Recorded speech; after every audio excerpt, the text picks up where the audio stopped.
Well, if that were to happen, guess what? You guys can make money then too. You're just going to have to adjust your approach, adjust your skill set, and you're just going to, frankly, have to be a little bit more versatile in your mindset with regards to being of service to people. It might be right now you're being of service to people that are in a specific financial demographic or financial situation, and maybe that's where your niche is and you feel very comfortable. But all of a sudden that can be washed out from underneath you, and then you're going to have to quickly pivot, and you're going to have to then be able to adjust to whatever the market has to offer. And that's really the main thing I want you to remember. You have a real estate license. You make money whether the property's values are going up or the property values are going down. You still make a percent of the sale no matter what direction the market's going.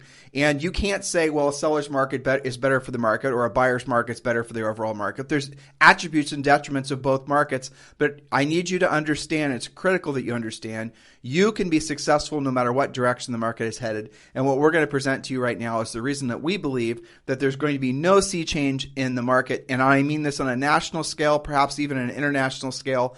And we're going to go through all the points, point by point. Now, our crystal ball, right? Yes. Doesn't go any forward. It doesn't go any farther into the future than maybe 3 to 5 years. I would agree. And really, if we go beyond maybe even 24 months, then we're really throwing spitballs and just guessing. But we do feel comfortable that we're going to be in this cycle for the next 3 to 5 years. So without any further delay, yes. Julie Harris, let's just jump right in. That's right. Now, let's. I know what you're about to say. It's okay. So here's your disclaimer. Lots of specific detail, lots of facts and figures. Julie's going to be reading you things that she found online, and these are in the form of bullet points. And again, we're presenting in this manner so that you then can be informed, and we can kind of skip through the fluffery.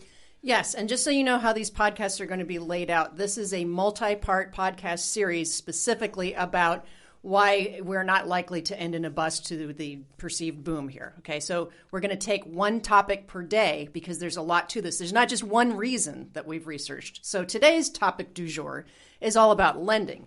So let's kind of tee this up. Everyone is wondering if this is a boom that will end in a bust. Is this huge run-up in prices going to result in a massive adjustment?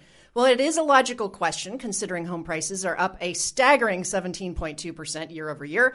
If you're comparing March 2020 to March 2021, that's an NAR stat. And that's on national level, too. Yes. I hope you guys understood what Julie just said. The home prices in the United States, and by the way, have never gone up that much ever, not even during the housing boom.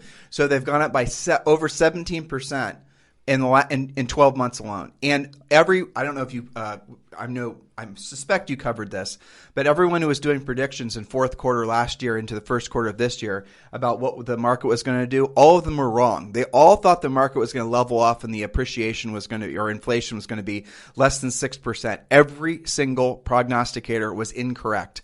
The homes are continuing to inflate in value or appreciate in value at a similar clip than they did last year. We're seeing something that's never happened before. That's right. And again, these rises in prices are historically even higher than the boom that preceded the housing crisis back in 2008.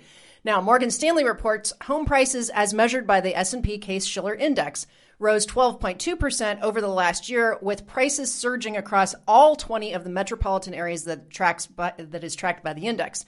Now, how does that translate into something real? Well, it amounts to an increase of $35,000 in the median selling price for homes from just a year ago and marks the fastest pace of increase since 2006. Okay, so not fastest pace increase. Well, yes, frankly, the fastest pace increase of home appreciation or inflation. But what Julie just said is the average American homeowner has had their net worth increased by $35,000. So far, right. Remember, it's only, these were based on through March, and now, we're in May. So it's even more than that. So think about that. The average sale price in the United States, our average home value in the United States now is $350,000. Mm-hmm. So the average homeowner in the United States has already basically had their home increase in value by $35,000 so far this year. 10%. Now, here's the thing that's really, again, we can go through monetary supply and get totally ahead of our skis and act like we know what we're talking about. We're going to keep it practical. Yeah. So here's the amazing thing that's happening. If you own a home right now, and this is the reason that it's okay to essentially sort of ignore past sales and just price things towards where the market's going to be. Because if you own a home right now and you're locking in one of these really amazingly low 30-year fixed rate mortgages, the increase in value through inflation or